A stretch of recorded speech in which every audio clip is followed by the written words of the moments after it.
Hey, welcome back everyone. Rob Marzullo here from Ram Studio Comics, and today's video I'm actually going to draw on paper. Imagine that. So a lot of times I do video recordings of my screen. They're often referred to as screencasts, and today I want to try my hand, the left one, at drawing something on paper here for you. So we're going to give it a shot and see what happens. So obviously I have to have a concept in mind, and what we're going to do is go ahead and draw a face of some kind. So I'll pick something like a circle there to draw. I'll define a circle shape, a disc I guess, right through the middle like this. I'll do another disc shape right through here. So this is kind of like that Andrew Loomis method that I'm so fond of. I think it's a really great way to draw faces here. We'll go ahead and slice off part of the head. Well, actually it's not a head yet, but it will be. So we'll go ahead and chop a portion of that off. It's usually roughly about 3/4, maybe a little over. And we'll go across there, across here, and then we'll bring a line down this way. And generally for the distance here, you can split this in half and add one more equal part to that. So same over here, split that in half right there, add an equal part to that, and that'll give us roughly where the curvature of the jawline goes, depending on the character type obviously. We've got the chin right about here, and this I'm just visualizing and kind of guessing at almost, so that's doesn't have to be perfect there, but it's based on the character type I'm going for. I want to kind of draw a bigger jawed kind of bulking character. Hulking, bulking, big guy. So we're going to bring the features out wider to do that. Something like that. Now with the disc shape that you have over here, the ear is generally going to be in this lower quadrant back this way. So we'll just go ahead and kind of place that there. Might get a little bit of the ear from this kind of an angle, but probably not. It's probably going to get covered by the head, but we'll just kind of judge that by visualizing it as we go here. Okay, so let's attach the neck. Generally with the hulking type characters, the neck is quite a bit wider. So we'll go ahead and do that. Really have it, sloping out, in an over dramatic fashion. And a V for the neck here, where it meets down to the collarbones, like that. Okay, so now we're ready to start placing the features, and I'm actually going to move the feature line over just a little bit. Now for something like this, I generally recommend a kneaded eraser, but I couldn't find mine, so I was needing to find it. It's my attempt at humor there. Okay, so I'm just going to use my Staedtler, and these are great as long as you get the this kind of white Staedtler eraser is great because it leaves it leaves almost no remnants. One of the things that you can do though is always clean the edge off to the side. Get some of those marks off first on a different sheet of paper, and you're a lot less likely to use to leave marks. FYI. Okay, so we're going to go ahead and bring generally the nose will line up to the top of the ears and the base and the bottom of the ears like that. So it's usually a good point to find the nose, but if you're doing somebody like a hulking type character, you're generally going to give them this tinier nose. I mean, it really just depends again on that character design. In this particular instance, that's what I want to do. So I'm going to bring the nose up even higher. What it does is by comparison, it's going to give them this larger jaw mass. So I'm going to bring the mouth down further to about here. Like that. And forgive me, you could probably, forgive my son, you could probably hear him in the background just losing his mind as he likes to do. He's a pretty energetic child, but I love him. He is my inspiration. Okay, so now the brows. So, you see I've given this really tiny forehead, and that's kind of, good for this type of character. It almost makes him look a bit more brutish, like a couple things really. You can make the distance of the forehead pretty shy, and then the brows larger in the direction from a side shot. So, you know, if you were to draw this character from a profile, you could give him this big old brow, tiny little nose, larger jaw mass, and, you know, the lips down further, larger chin base, something like that. Obviously, it's a bit off since I'm just kind of freehanding that without any arrangement of design. This can be fun to do, though. I actually like drawing this way occasionally. So hopefully you can see that there. So, you know, good little representation. It isn't really supposed to be the Hulk, but it's kind of starting to look like him. So bring these lines up. Now, generally, the eye distance, a couple things. The eyes will be equal to the width of an eye, sometimes, generally. But in this case, we're going to make them a little bit further apart and a bit smaller in comparison to the head mass.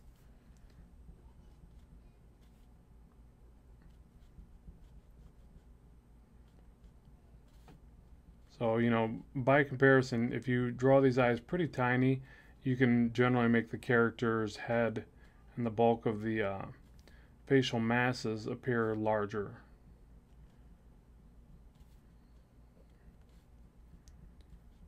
And just kind of have them looking off to the side a little bit, something like that. Alright, so here's the top of the head. Give them the big old neck muscles, the sternocleidomastoids, neck muscles for short. Okay, so there we've got much of the base information in place, and we got to figure out the hairline. So again, we're going to bring that down pretty low because we're running out of cranium there, and we want that shorter brow or shorter forehead area. So we're going to bring that in and draw just the hairline like that.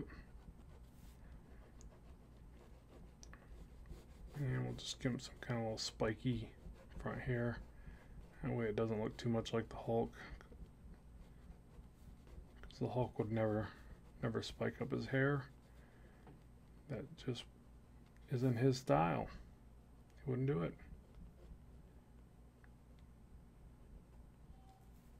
Alright.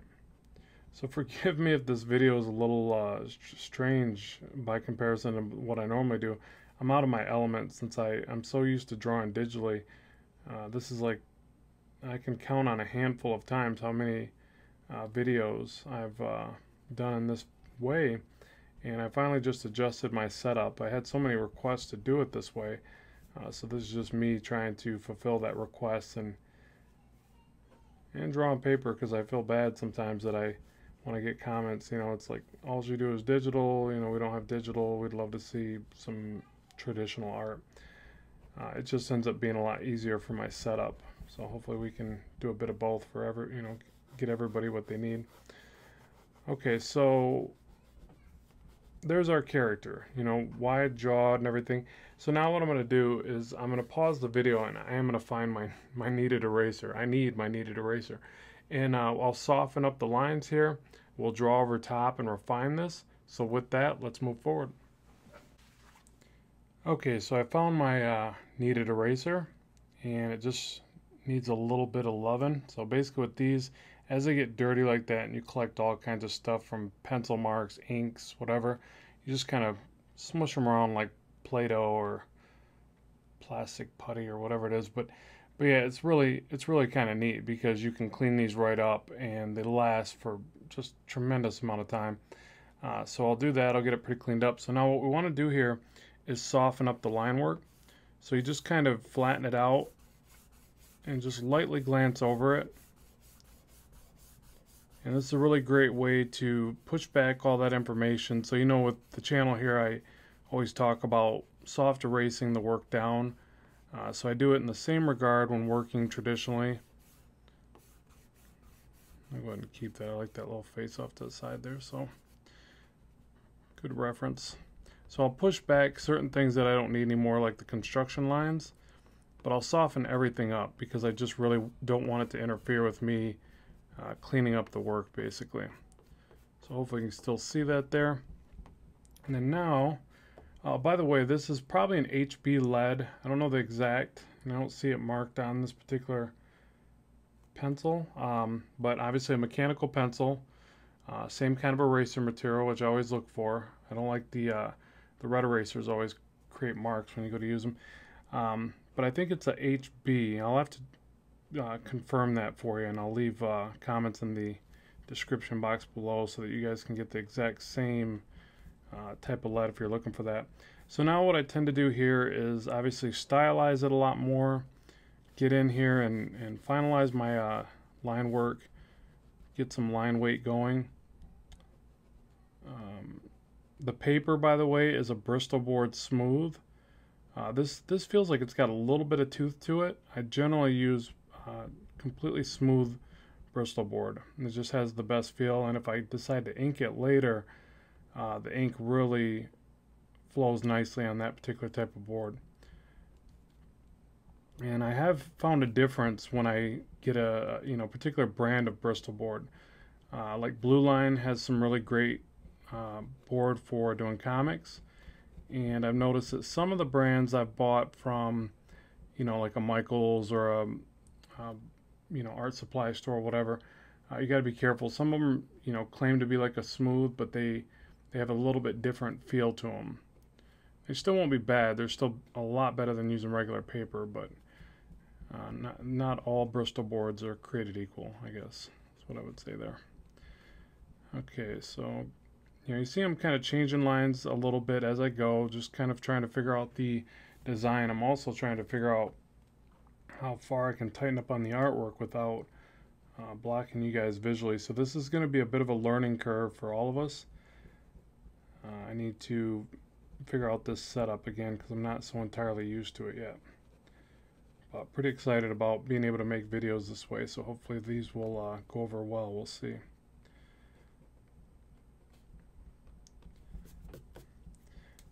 So let's darken up those eyes and try to bring those out. So I generally will put a nice heavy line on the top. A lot thinner line on the bottom, and I generally never connect the bottom one. It's always like thicker on the sides and thins out and disappears to the middle. I think it helps to make the eyes look a bit more illuminated, because eyes tend to shadow at the top of the iris, pupil, iris, yeah. So they tend to shadow at the top, but then they catch the light at the bottom. And especially with a character with a large brow, that's going to be more evident than less, so you want to really take note of that. I'll give him some big, heavy eyebrows, kind of, again, really push the look of the bigger brows. And what I think this does, just like the eyes, the heavier lines trace the eyes and bring those out.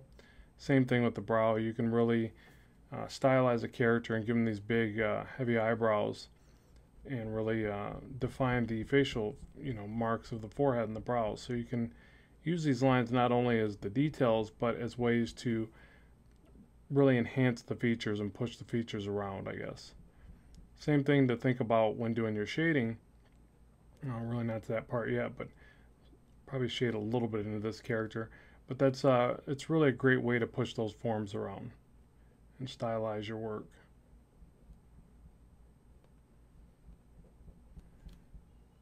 So the nose, I kind of start by defining the nostrils.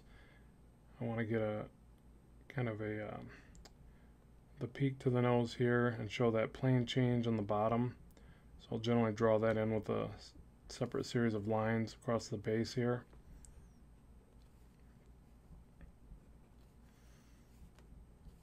This almost looks like the Hulk if he went to college or something. The high school or college version of Hulk. I'd hate to see that report card. I'd hate to be the one to give him that report card. Okay, so now the chin. A little dimple there. And I like to do the sides of the face here. Again, it almost is a way to kind of show the plane change of the face. So I'm also imagining if I was to draw a line through there, it would be like down through here, around. So I try to imagine this shape of the face, even though I'm not drawing it in. So I'm going to erase that back, but uh, I work so much in digital, I kind of thought I could just hit Command Z. It's pretty bad. But that's kind of the way I envision it, even though, again, I wasn't going to draw that in except to illustrate that and show you. But you want to think about your work in that regard. Even though you're drawing it kind of in this silhouette fashion almost with just the lines and outlines and things like that, you still want to kind of visualize the 3D space. The more you can train your mind to do that, the more this stuff will tend to look realistic, or I guess not realistic, but have a, you know, a presence on the page that it occupies space. And then obviously with the shading, you bring it out even further. So generally I'll draw in the shadows. It's actually better to draw in your shadows versus trying to sketch them into place. So you wanna practice doing that, drawing the silhouettes of the shadows, and fill them in however you like. You know, whether or not you do some cross hatching here, some cool little shading, I'll just kind of fill it in like that. You know, again, to bring out the brows, depending on how mean I really want this character to look, you know, I can add more of these little wrinkles around this area. Wrinkles generally will do a couple things. They'll either convey age or they'll convey intense emotion and excitement, anger, or whatever. So I can get some of that in there. You could just be looking kind of sternly.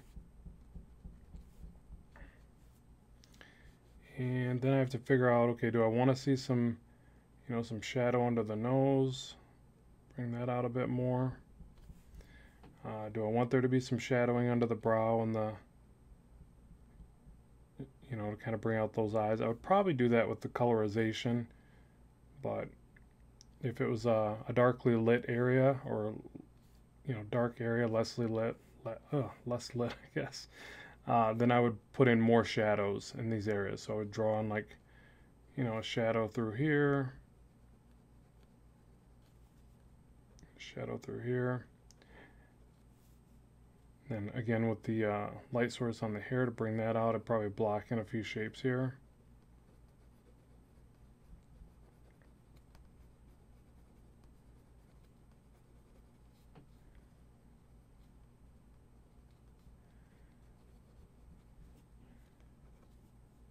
And I don't know about under the lip. I think I would put a little bit of a shadow, but not too much. And not so much where I would shade all through here and connect under there. I think that would be a bit much. So something like this.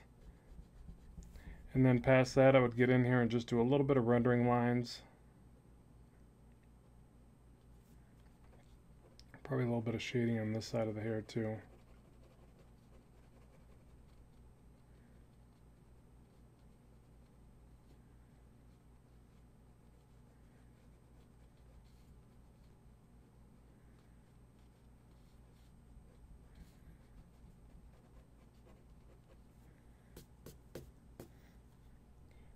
Alright, and then let's go around the perimeter, tighten up the line weight one more time.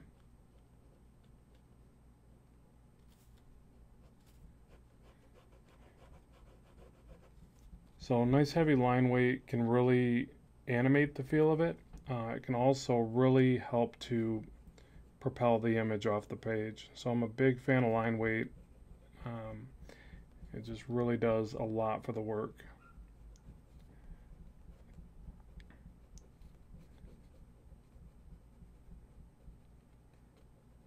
And there's definitely a real art to that. I think we'll see a little bit of the ear, but not much. Maybe just a little bit of it peeking around the side there.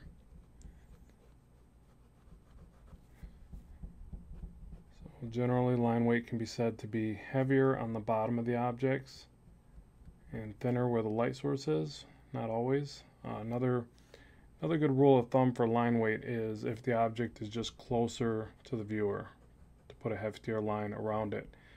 You can generally push forms around pretty well with that as well.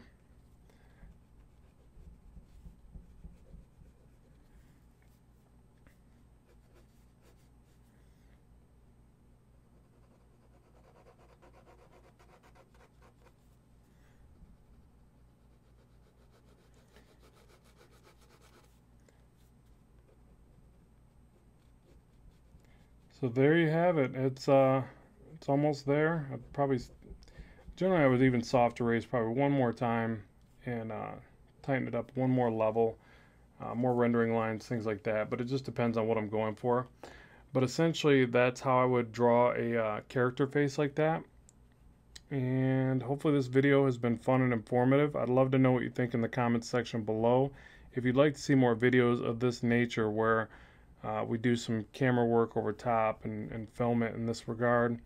I know some people will probably still like the digital ones, so we'll continue to do both. I definitely wouldn't stop doing what I'm doing with my digital screencast, but if you like these, let me know and I'll be sure to bring more your way. So with that, I appreciate you tuning in and watching today. As always, keep drawing, keep having fun, and I will talk to you soon.